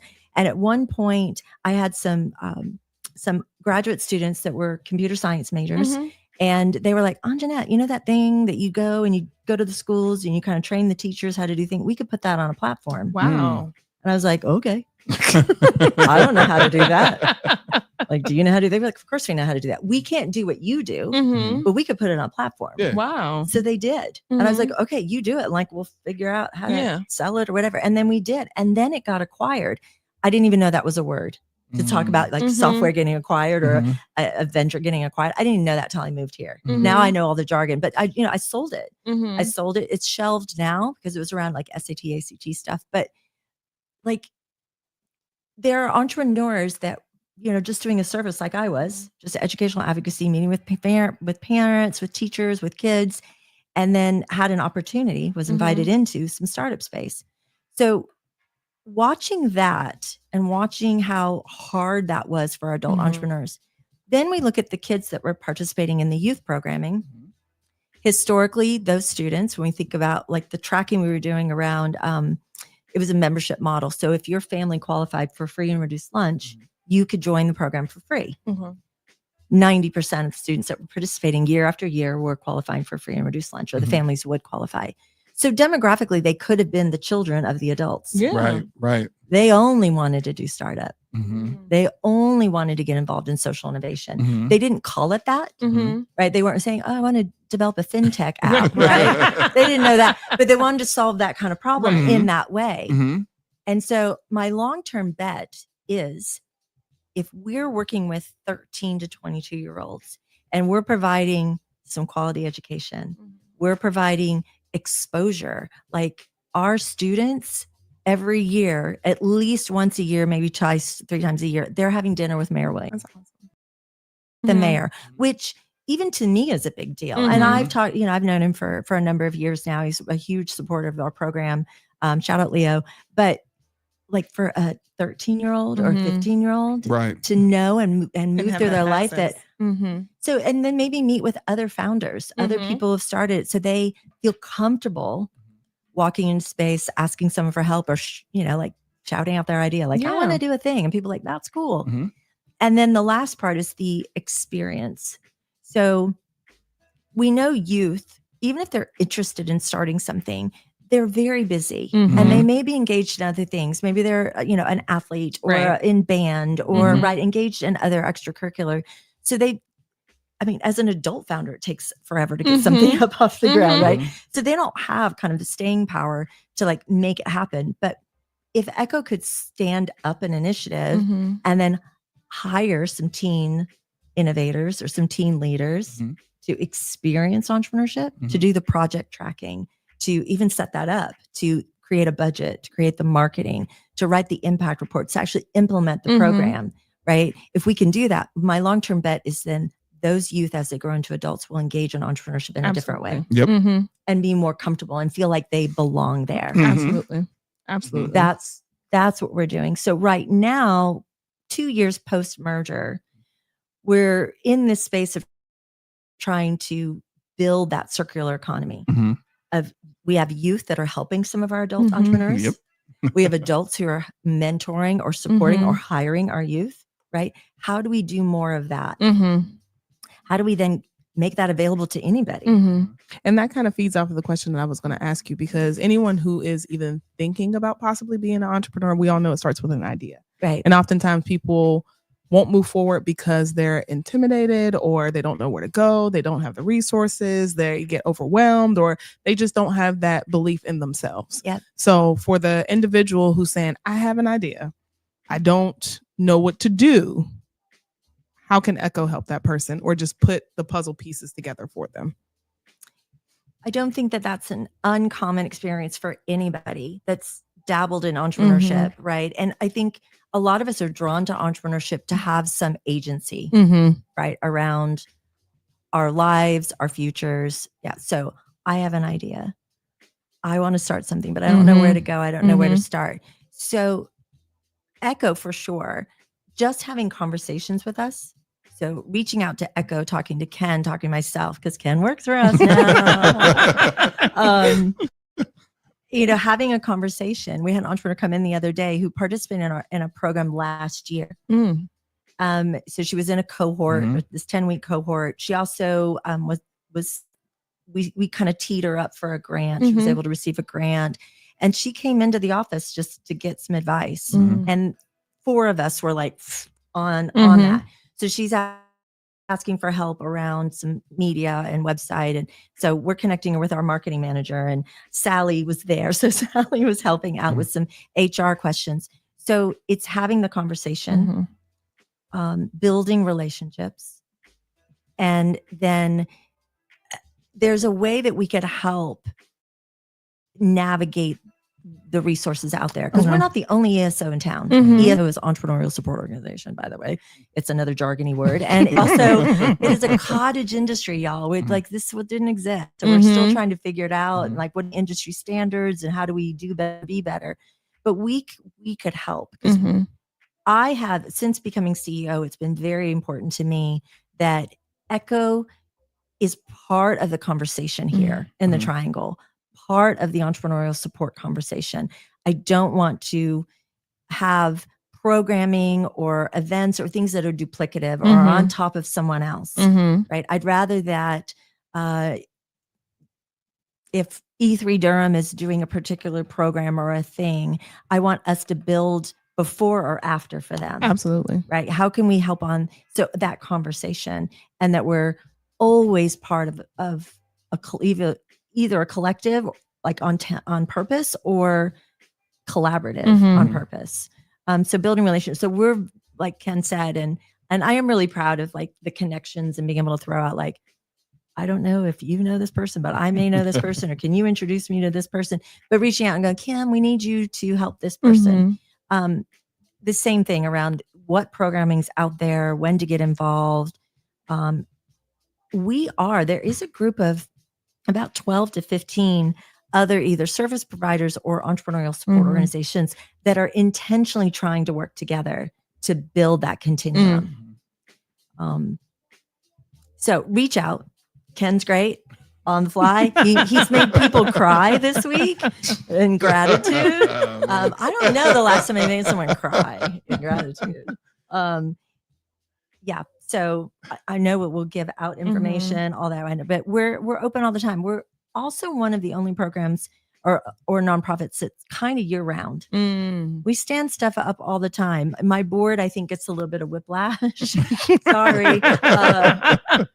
Because an opportunity is presented, or entrepreneurs are saying, oh man, like and I'm like, okay, we'll just, stand up a thing. So it's hard to even say, this is our calendar, and every 10 weeks we do this accelerator, or every year we have this program.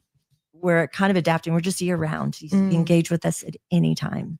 So I have a question, and this is like a genuine question. So it's not scripted. This one is just kind of on my heart. The one thing I've noticed is working with you and being in just relationship with entrepreneurs, you literally talk about trusted relationships more than you talk about capital.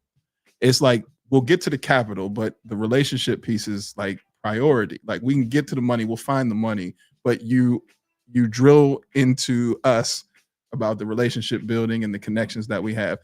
Why is that so important to you, just to make sure like the entrepreneurs know that they're supported and it's not just about money, but also about these relationships?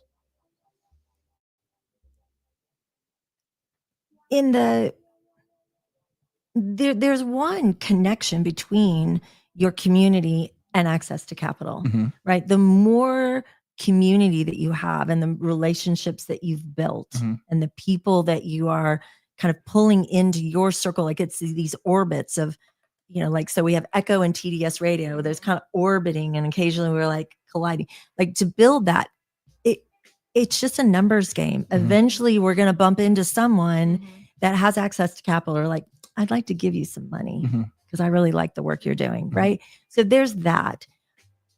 I also know, and I think everybody feels this. And if you pause for a minute and just think about where you are and you evaluate some successes that you've had, whatever it is, not necessarily in work, but in your personal relationships or in school or whatever it is, right? You didn't do it by yourself. Right. You did not do it by yourself. I love to think about not just like the formal relationship of somebody that you went to with the ask, right? Or you were engaged in a class or a program or a thing. And so you were engaged in that way. I love the accidental like opportunities, accidental collisions of like, so I'll tell one story. This is years ago, I was in Dallas and I was at a gala and just sitting there. It was my partner at the time. It was like his law firm. And then, so I ended up sitting next to a stranger, a woman who also had her own business. So it was a counseling business. She was an LPC and she had her own practice and she had other practitioners with her. It was really cool. So we're looking at each other's websites and just sitting there at this gala. And she's looking at mine and she was like, oh, your prices are too low. Your prices are too low. And I'm like, well, and like kind of equivocating, trying to like defend my decisions and the pricing.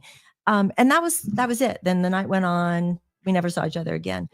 But I did think about it. And I thought, I wonder if that's true, and did a little bit of market research. It had been a while since we had changed our pricing. So I did make some adjustments. It changed everything, right? We all know like the exponential growth that can happen by just raising, right? Just a little here or there. It allowed us to we got more clients so we could hire people who could do the work that I was doing to get me out of the way, right? To grow the business. It changed everything. And it was, so I want to create more opportunity for that to happen and not on accident. Right? Of these collisions of people talking to each other about their business. Like you said, like someone to come in and say, I have this idea, and be surrounded by other people that also are going through that or went through that recently. Like, I hear you. This is where I started. This is the experience I had. Not just relying on me. I'm not an expert other than I have a few years experience. That's it. Nobody gets a PhD in entrepreneurship. This is not a thing. Right. Although there are universities now that are wanting to like, you can major in entrepreneurship, which is great, but it is the lived experience. Yes, and exactly. then finding other people like that. So I think there's that.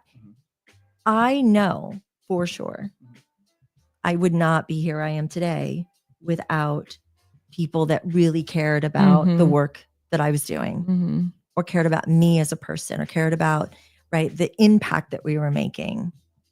And so some of these things are so cliche, like we're better together and all that, but it's all true. But it's true. It's all true. Yeah. So then where do you see the Durham ecosystem with entrepreneurship, like within the next like 3-5 years? Like where do you see that going? And then Echo's footprint in it? We are actively working on an eco map. So as a collective, so again, there are 12 to 15 committed organizations to do work on building, again, this like continuum or this path. So there's a website, everybody, you could go to, because you can register your business, you could join, everything's free. So if you have a business, it's NC, like North Carolina, EEM.org, NCEAM. Put it in the chat. .org. This is an eco map. So you can go in and you could search if you're looking for entrepreneurial support, if you're looking for events, if you're looking for a service provider, you can search there for help. You can narrow that down by region. So we are working with the eco map builder to make sure that that is a quality map. And then for Durham, create some curated lists. Where's the money? Where are the events? Where, if you are a niche entrepreneur, so if you're a creative entrepreneur, where are those resources? Where do you access that? If you're a service provider. So we are working, and this is based on some strategic planning that we were engaged for a couple of years and kind of creating a strategic plan for all of the ESOs. So I'm hoping in sooner than that, I'm really hoping in 18 months, we have a really clear interactive map to, like Kim's question. If you're a brand new entrepreneur with just an idea and I maybe like, where do you start? I would love for there to be like some type of virtual visual that you can click on and look, and it stays updated and we're all working together. Additionally, that we're talking to one another and building programs that add to the conversation and allow one organization to do a startup weekend and then allow another organization to build the accelerator afterward. Let another organization really focus on the capital, and that we're doing it together. And I hope that's where we get. Durham, man, I love this town. It is my chosen home. And just this rich history and the pride that we take. I mean, if you think about downtown, and we don't have a chain down here. Right. There are a lot of problems with downtown. There's some issues here for sure, but I think most cities have it. Absolutely. And you feel like it's super important and super personal and a big deal because you're living in it. But a lot of small cities face this. Austin went through, made, this kind of major shift. So I'm really proud of the decisions that Durham has made to keep it entrepreneurial. It's one of the reasons why we want to make sure that Echo stays downtown, mostly for the youth. Right. I don't want to be over in, a neighborhood. I don't want to be close to a school because then it becomes specific to that neighborhood. Correct. Yeah. Downtown, the roots are deep, and I want to respect it, and I want to build on it. All the things. Yeah. So I'm hoping that's where we are. With Echo having the idea of being the entrepreneurial type YMCA, do you see Echo in other cities? For sure. For sure. I would love to see not Echo in other cities. I would like to see Echo supporting other cities, building their own community center. I don't want Echo to think that we have the answer. Right? We don't have the answer for my hometown is Detroit. I was born, all my family's Detroit. We moved to Texas when I was young, but Detroit's home. I would not want to go into Detroit and tell Detroit how to do Echo. Right. That would be the same way with Pittsburgh. You're not coming in Pittsburgh telling them how to do. No. Yeah. But there is some secret sauce on some of the work that we've done. And so whether it's the youth to adult, whether it's the user-centered model, whether it's we're positioning Echo more as a social enterprise. So that work for nonprofits to be sustainable and last through all of these changes, no matter what the administration is, right? Or the direction philanthropy is going. Nonprofits struggle to be sustainable, right? So are there ways to position yourself in kind of that social enterprise space without changing your 501c3 status? If we've kind of figured out some of the ways that made that possible for us, then is there a way that we could open source a playbook and then provide any type of consultative services to a Detroit or to a Pittsburgh if someone there would like for an Echo to exist? Right. That's what I would love. Great idea. So before we get you out of here, though, let's talk about the deep end. That's a big deal. It's a huge deal. So let's talk about the deep end and what it is and what's coming up, and then how people can be a part of it and donate to it and all the things. I'm so excited about the deep end. I'm so excited. We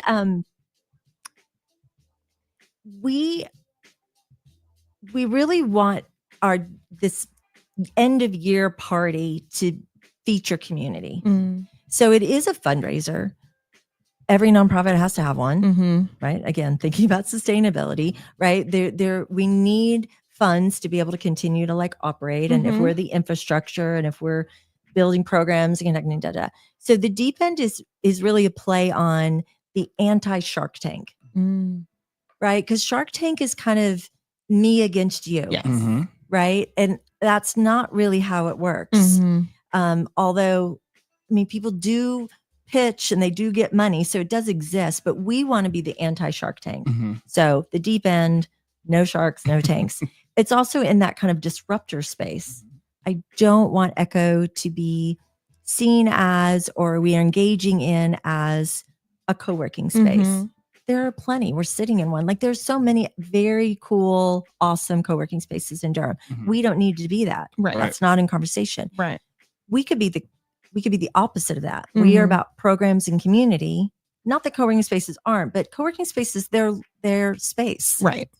And there's programming that's extra. That's like an add-on, but essentially you're kind of a landlord. I don't want to do that. Right. I'd rather that we're a community center where the programming and the getting stuff done together is first. And then if you happen to need a chair and a seat for a minute, great. Or you need a locker to store your stuff, it's great.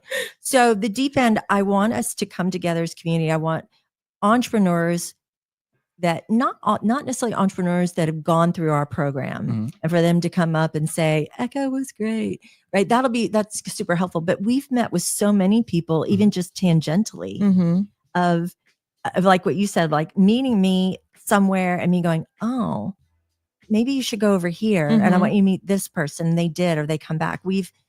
So I want them to come and talk to the community around the power of this entrepreneurs building entrepreneurs and how they have been able to move ahead. I would love we have several kind of community champions coming to talk about the need for this, right? The need for community and it to be activated and not just kind of buzzy, right? Your network is your net worth. Like, it's buzzy and it is true, but I want to quantify it. I want to formalize it. I want to bottle it and make it happen over and over. So everybody's welcome. We'll put the website in the chat. Absolutely. The echo-nc.org. Yes, come on, director. She said, get on it. Get on your job. Get on your job. Get on your job. Right? You can buy a ticket.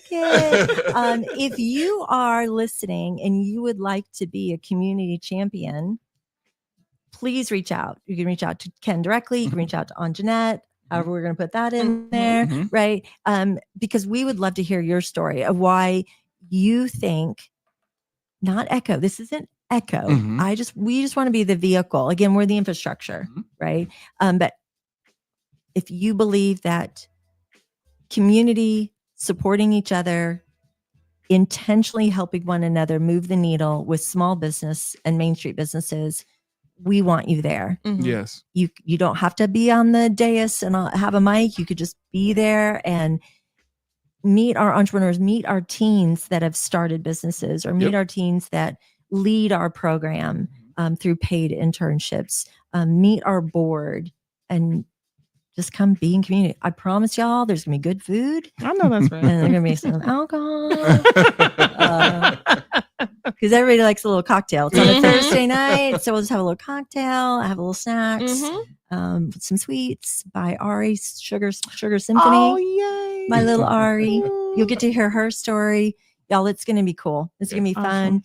And it's just us all kind of holding hands and saying, let's go.